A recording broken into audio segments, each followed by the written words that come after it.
السلام علیکم ورحمۃ اللہ وبرکاتہ۔ حامداً و مسلّیاً اما بعد۔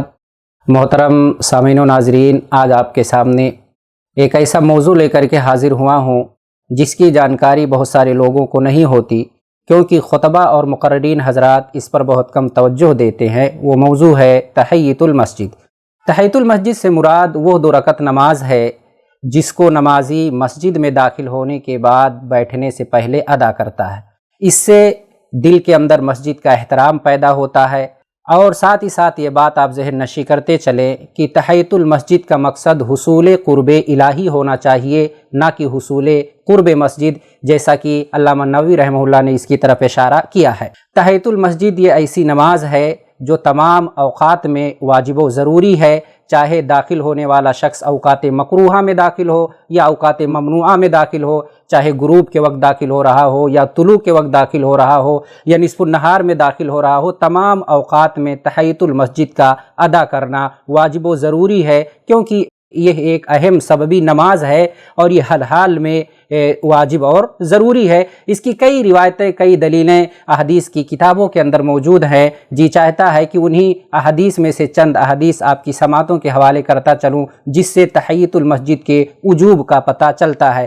پہلی روایت مسلم کے حوالے سے کہ عن ابی قتادہ الانصاری رضی اللہ عنہ ان رسول اللہ صلی اللہ علیہ وسلم قال اذا دخل احدکم المسجد فلیرکع رکعتین قبل ان یجلس، رواہ مسلم فی کتاب المساجد و مواضع الصلاۃ۔ ابو قتادہ انصاری رضی اللہ تعالی عنہ روایت کرتے ہیں کہ جناب محمد رسول اللہ صلی اللہ علیہ وسلم نے بیان فرمایا کہ جب تم میں سے کوئی شخص مسجد کے اندر داخل ہو تو 2 رکعات پڑھے بنا نہ بیٹھے۔ اس روایت سے پتہ چل رہا ہے کہ تحیۃ المسجد کا ادا کرنا واجب و ضروری ہے۔ اگر اس کے ساتھ بخاری کی ایک اور روایت ملا لیا جائے تو بات بالکل واضح ہو جائے گی، کیونکہ بخاری کی روایت میں صراحت کے ساتھ تحیۃ المسجد ادا کرنے کا حکم وارد ہوا ہے۔ وہ روایت آپ کے سامنے کہ ان عمر انہ سمع جابرا قال دخل رجل یوم الجمعہ والنبی صلی اللہ علیہ وسلم یخطب فقال اصلیت قال لا قال فصلی رکعتین، اخرجہ البخاری فی کتاب الجمعہ۔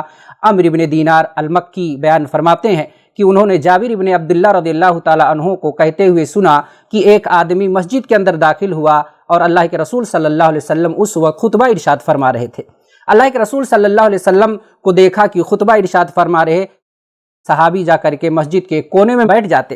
اللہ کے رسول صلی اللہ علیہ وسلم کی نگاہ پڑتی ہے، اللہ کے رسول صلی اللہ علیہ وسلم کہتے ہیں کیا آپ نے 2 رکعت نماز ادا کی؟ صحابی کہتے ہیں کہ نہیں اللہ کے رسول۔ اللہ کے رسول صلی اللہ علیہ وسلم فرماتے ہیں اٹھو اور 2 رکعت نماز ادا کرو۔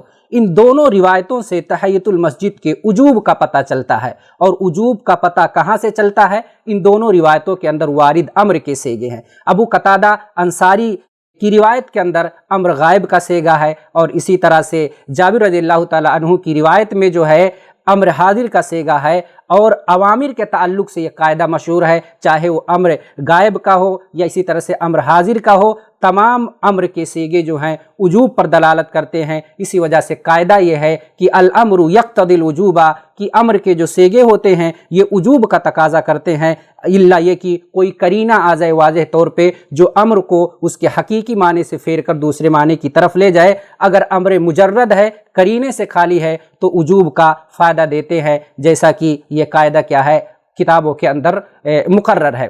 اسی طرح سے تحیۃ المسجد کے وجوب پر اگر ایک اور روایت ملا لیا جائے تو مزید ان اوامر کے صیغوں میں تاکید پیدا ہو جائے گی۔ وہ روایت مسلم کی ہے جس کو ابو قتادہ رضی اللہ تعالی عنہ روایت کرتے ہیں، فرماتے ہیں کہ دخلت المسجد والنبی صلی اللہ علیہ وسلم جالس بین ظہران الناس فجلست قال فقال النبی صلی اللہ علیہ وسلم اذا دخل احدکم المسجد فلا یجلس حتی یرکع رکعتین۔ ابو قتادہ انصاری بیان فرماتے ہیں کہ میں مسجد کے اندر داخل ہوا، دیکھا کہ اللہ کے رسول صلی اللہ علیہ وسلم صحابہ کے بیچ میں بیٹھے ہوئے ہیں۔